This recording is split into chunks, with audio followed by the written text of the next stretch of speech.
O tema da aula anterior de literatura foi a prosa romântica.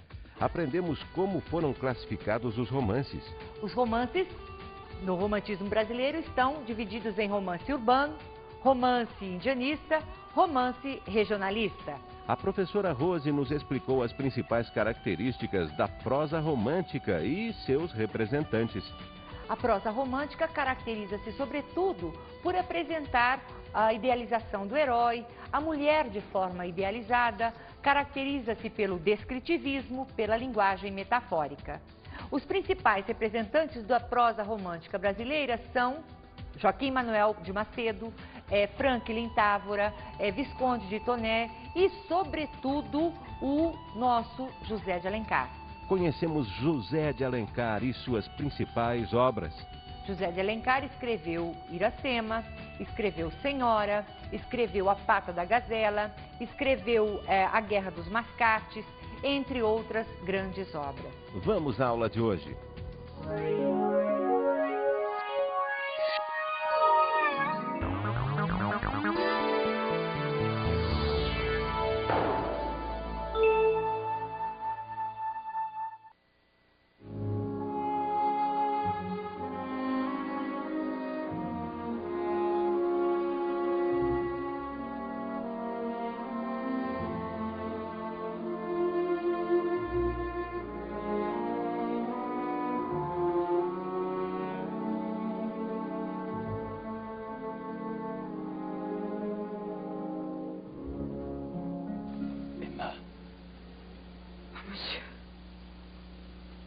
J'ai décidé de partir.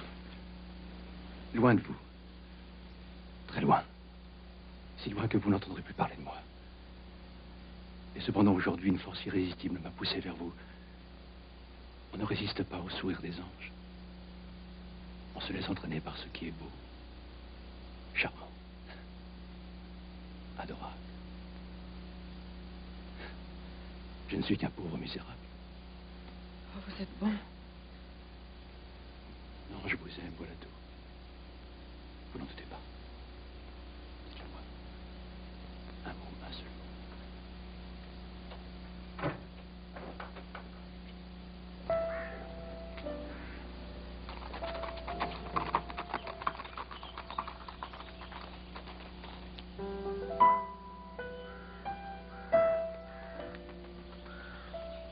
Est-ce que maintenant nos destinées ne sont pas connues?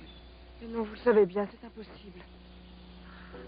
Ah, tenez, n'en parlons plus. Où sont les chevaux? Où sont les chevaux? Où sont les chevaux? Oh, vous me faites peur, vous me faites mal. Partons. J'ai besoin de vous pour vivre. J'ai besoin de vos yeux, de votre voix, de votre pensée. Oh, j'ai tort, j'ai tort. Je suis folle de vous entendre. Pourquoi? Emma. Oh, Rodolphe.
aula de hoje vai abordar sobre o realismo e o naturalismo. O realismo foi a tendência literária que aconteceu na segunda metade do século XIX. Antes é preciso falar um pouquinho a respeito da palavra realismo. Nos remete à realidade. Nós podemos dizer que a literatura, que o objetivo da literatura sempre foi tratar da realidade. O romantismo também teve como objetivo retratar a realidade. A diferença da realidade tratada pelo romantismo é que era uma realidade subjetiva, não exatamente como ela era, mas como os seus representantes, os escritores da época, gostariam que essa realidade fosse. Então, a realidade tratada no romantismo, por exemplo, era uma realidade subjetiva. A realidade objeto da tendência literária do realismo é uma realidade objetiva.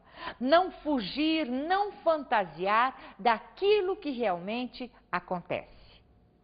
Historicamente, nós vamos observar que o momento que a sociedade vivia, na segunda metade do século XIX, na verdade, a sociedade estava vivenciando a efervescência da Revolução Industrial. Nós vamos dizer que o realismo não é só um movimento literário. O realismo pode ser chamado de um movimento social, político, filosófico, científico e também literário.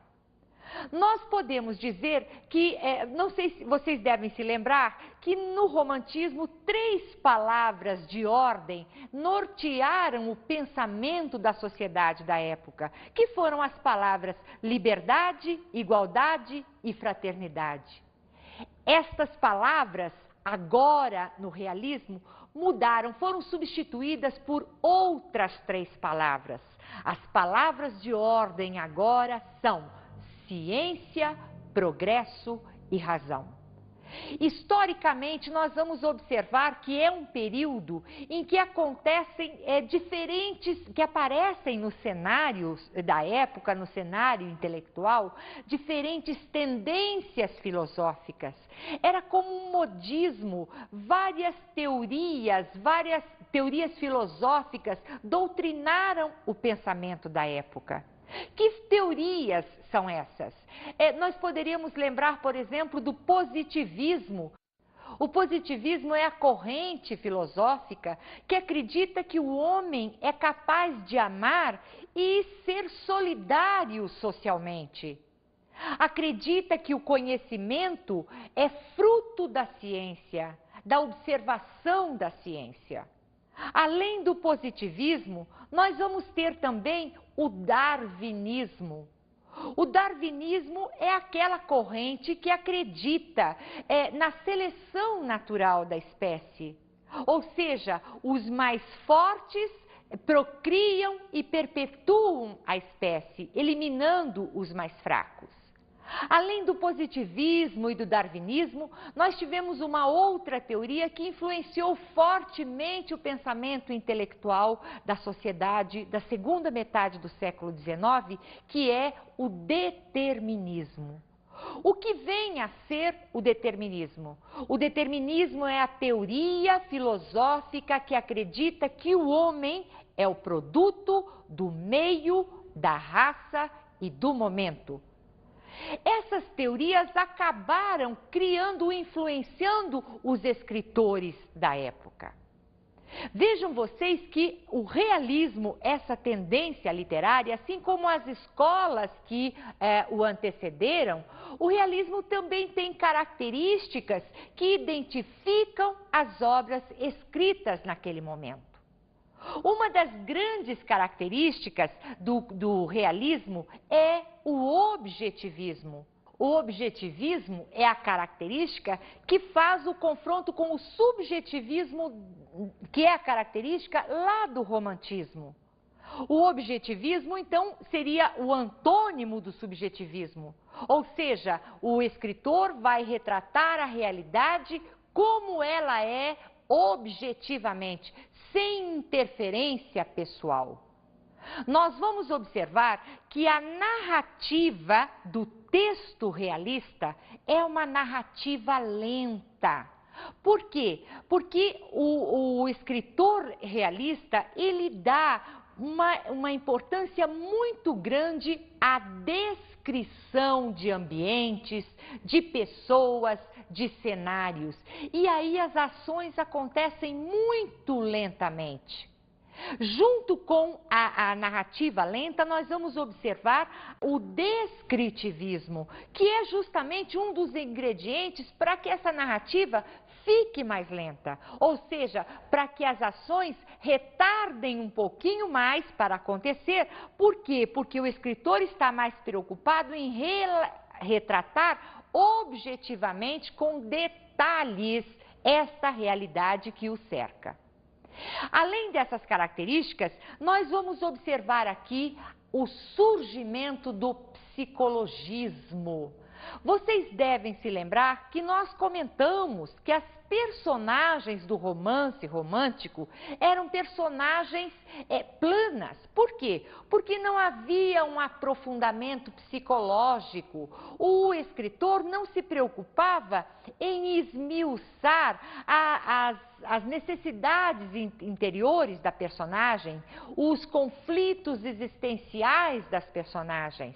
Agora, esse vai ser um objeto muito cuidado pelo escritor do realismo. E é a partir deste movimento literário que nós vamos observar o surgimento das personagens esféricas, que são aquelas que são trabalhadas em função das suas preocupações existenciais, as suas necessidades existenciais, buscando no ser humano o seu mundo mais interior, até então não trabalhado pelos escritores. Além dessas características, nós vamos observar que o movimento realista foi um movimento anti tudo, anticlerical, antiburguês e antimonarquista.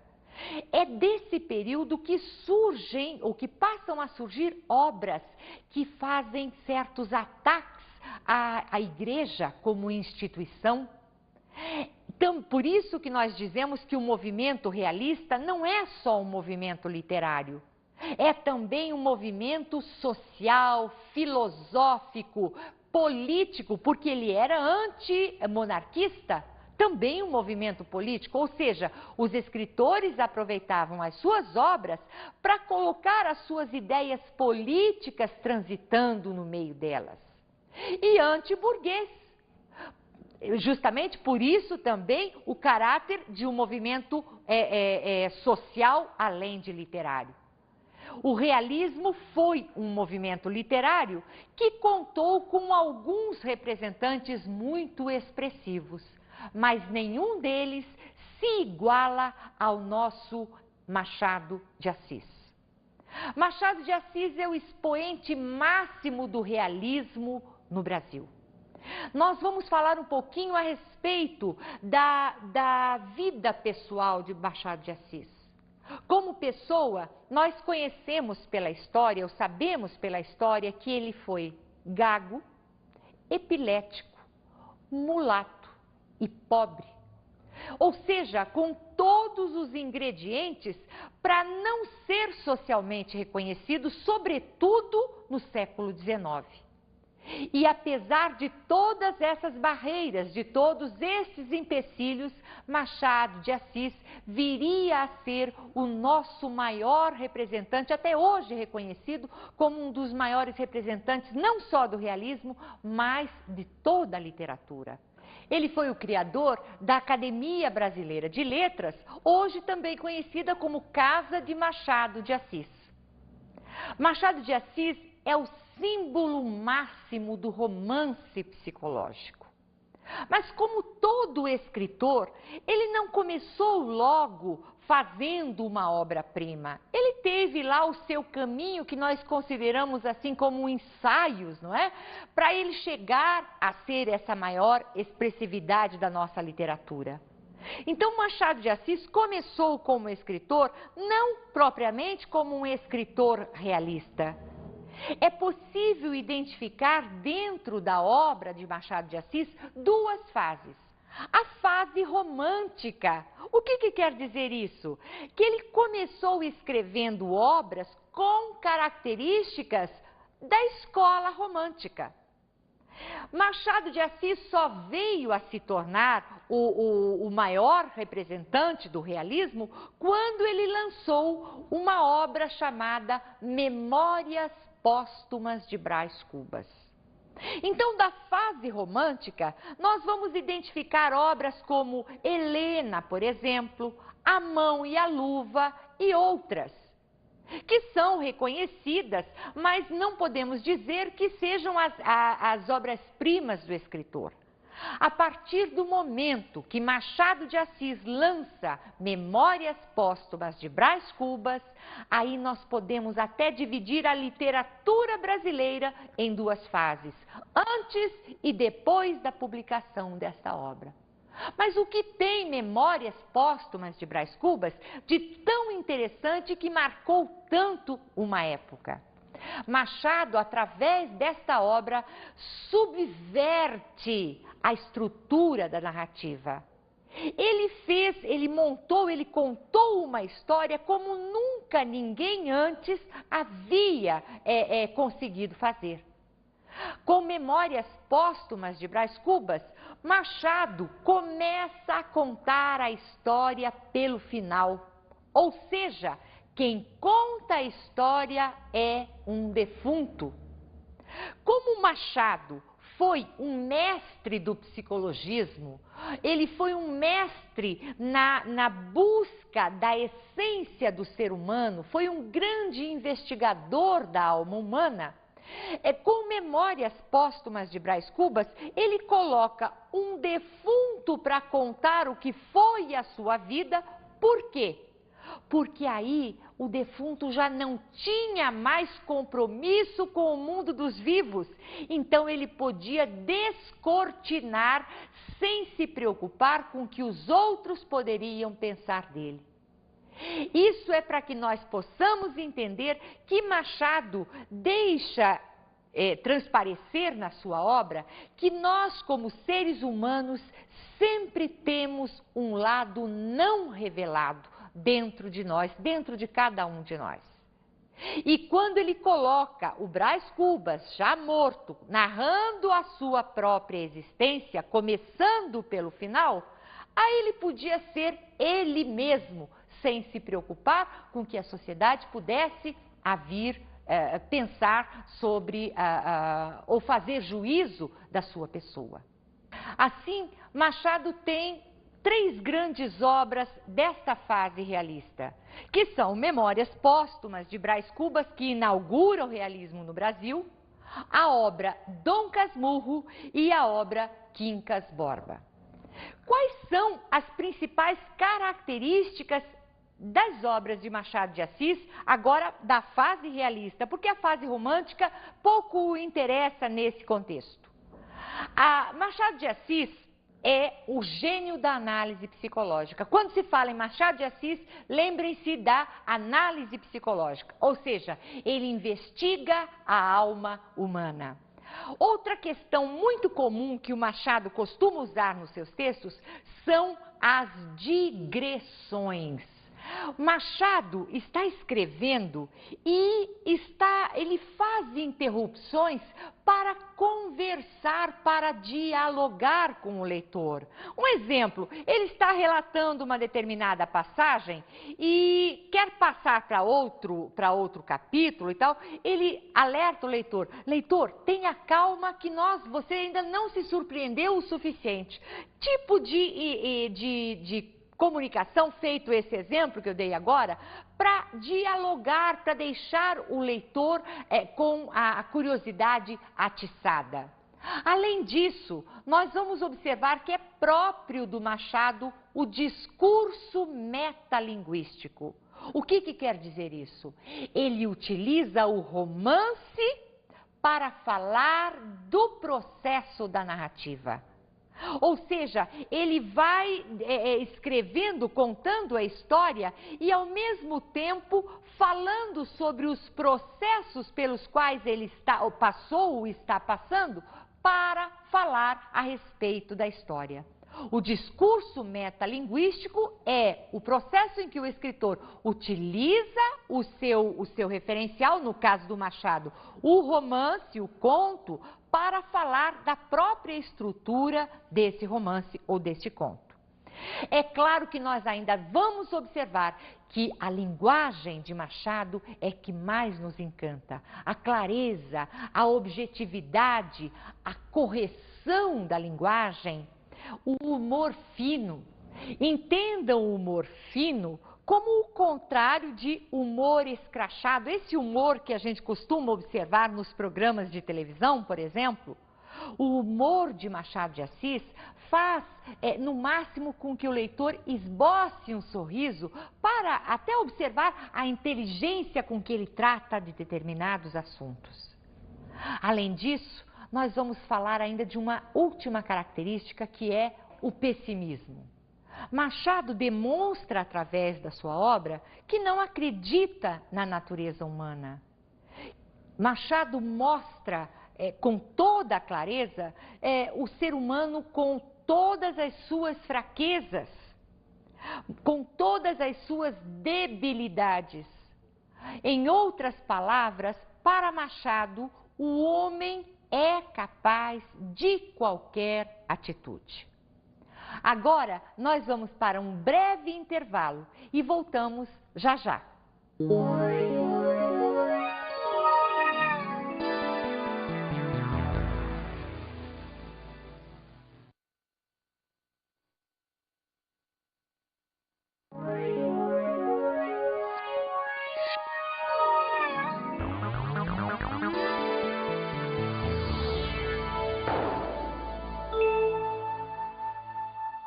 Dando continuidade à nossa aula, vamos falar agora a respeito de uma tendência literária, aqui nós chamamos de naturalismo. O naturalismo também foi uma tendência literária que aconteceu na segunda metade do século XIX, simultaneamente ao realismo.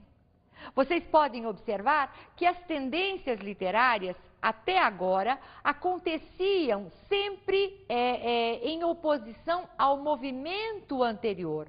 O romantismo foi uma oposição ao arcadismo, o realismo uma oposição ao romantismo, mas realismo e naturalismo são movimentos que aconteceram simultaneamente. São dois movimentos em prosa. Nós vamos observar que o naturalismo nada mais é do que uma radicalização do realismo.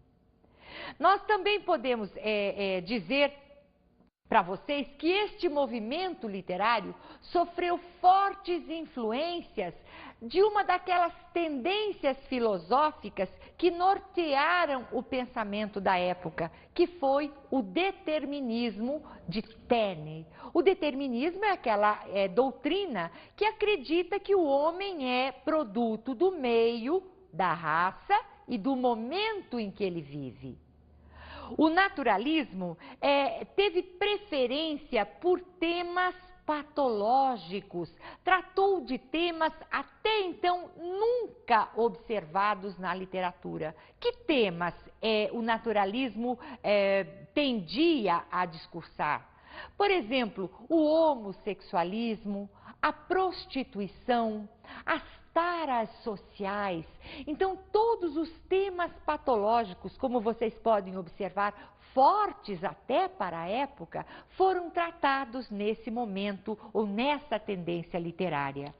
Uma outra característica do texto naturalista é a tendência ou a característica que nós damos o nome de zoomorfização. O que é a zoomorfização? É a tendência de o escritor levar o homem à sua condição de animal. Como é que ele faz essa zoomorfização? Por exemplo, Se o escritor realista estiver retratando ou falando de uma personagem feminina, por exemplo, ele vai usar palavras como nariz, quadris, pés. O escritor naturalista substituiria estas palavras, sem a menor dúvida, por ventas, para substituir o nariz. Em vez de usar a palavra quadris, ele falaria nas ancas. Em vez de pés, ele usaria patas. Como vocês podem observar, são palavras que estão mais próximos do animal irracional que do homem. Isso porque a estética naturalista não tinha essa preocupação estética. Então, essas palavras fortes fazem parte mesmo da escola naturalista, como uma tendência especial, como uma característica especial.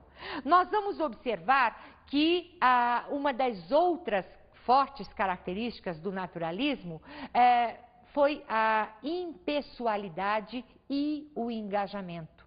Os escritores falavam de temas sem buscar ou sem colocar-se subjetivamente, ou seja, ficavam de fora.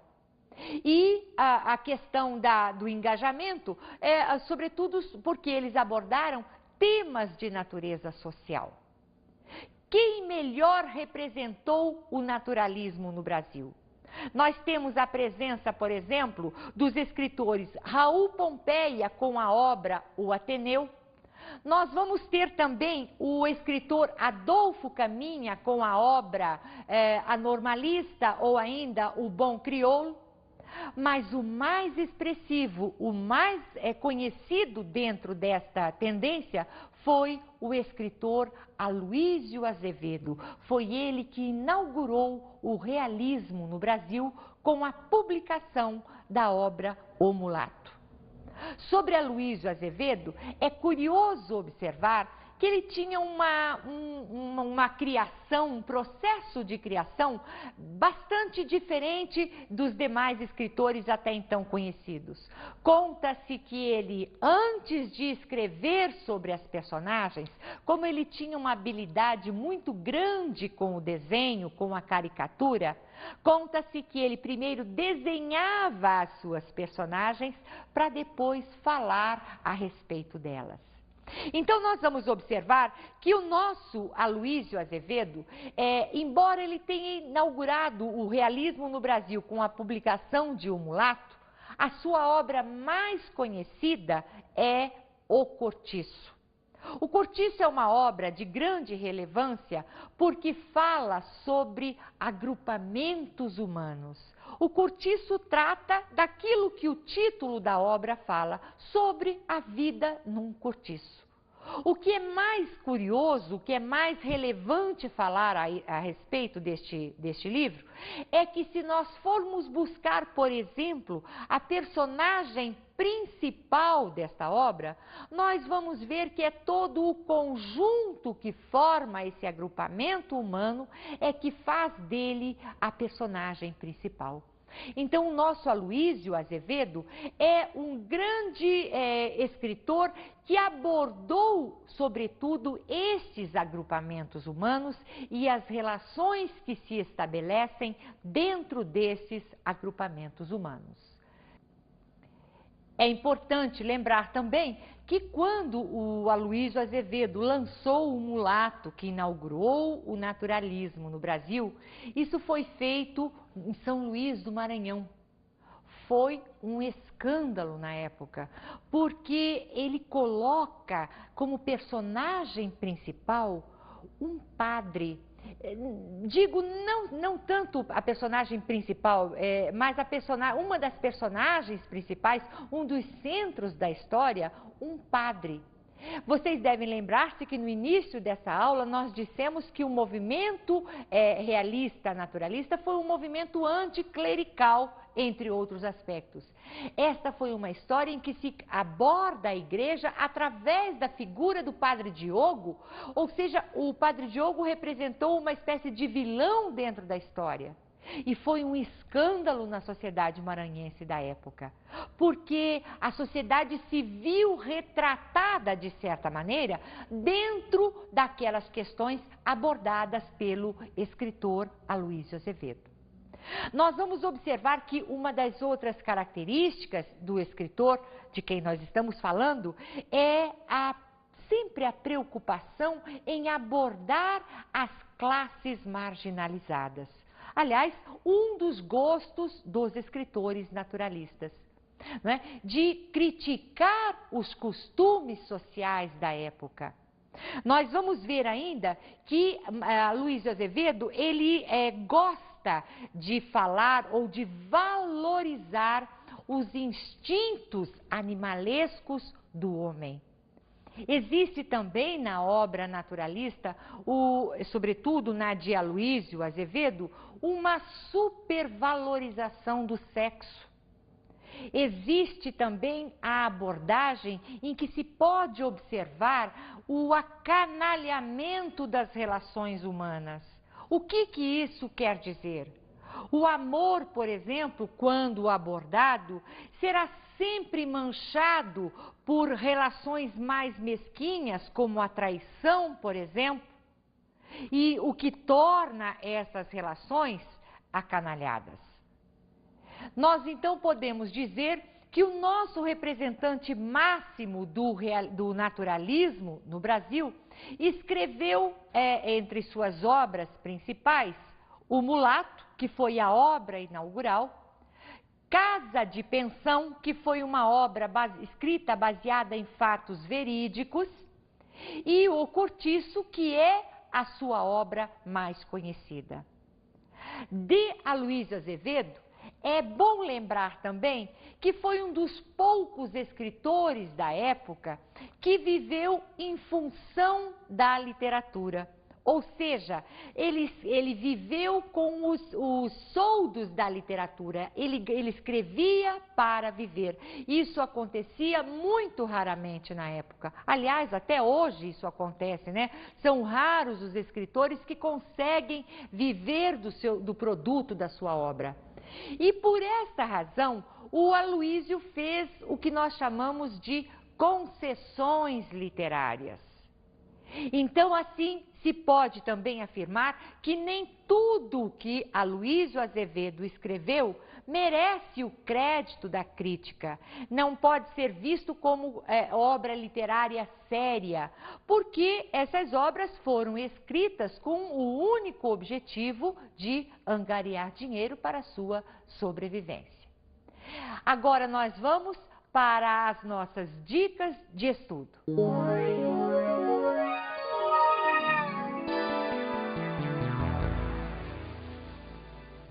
Como não poderia deixar de ser, as dicas de estudo para a aula de hoje recomendam a leitura de duas obras literárias.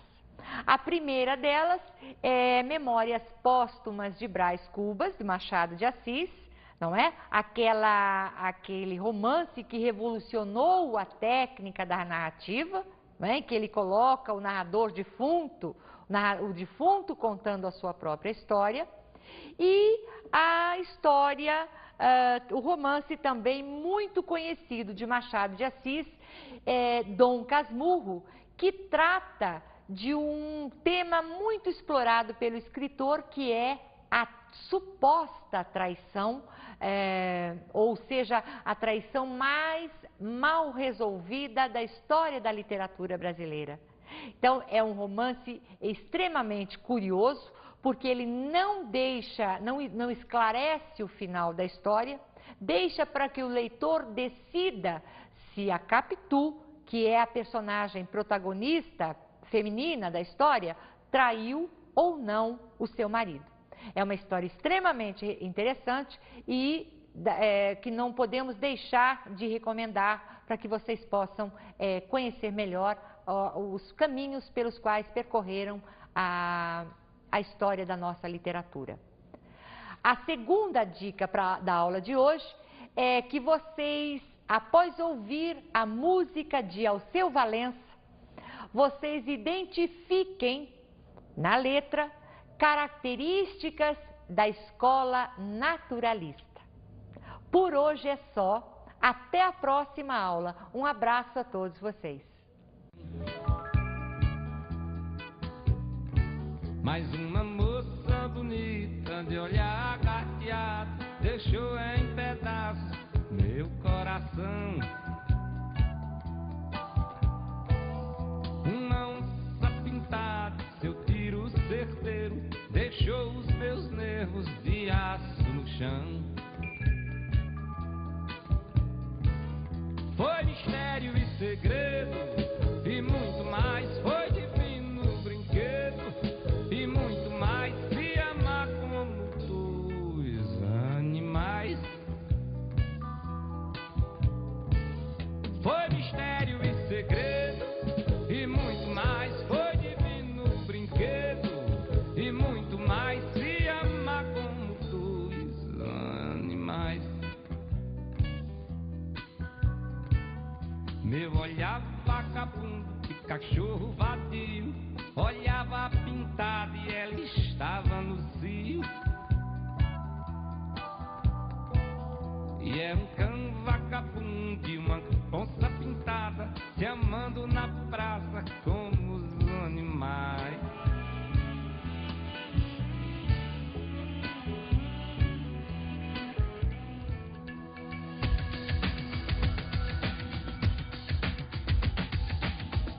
A aula de hoje teve como tema o realismo e o naturalismo. Vimos algumas características do realismo. O realismo é uma tendência literária que se sobressai, sobretudo, por apresentar aspectos altamente descritivos, pela narrativa lenta, pela objetividade. A professora Rose nos falou sobre o principal representante do realismo, Machado de Assis. Machado de Assis é o mais expressivo representante da literatura brasileira e inaugura o realismo no Brasil com a publicação da obra Memórias Póstumas de Brás Cubas. Aprendemos as características do naturalismo e que seu maior representante foi Aloísio Azevedo. Aloísio Azevedo representa o naturalismo, que é uma tendência que acontece simultaneamente ao realismo, e inaugura essa tendência no Brasil com a publicação da obra O Mulato. Até a aula que vem.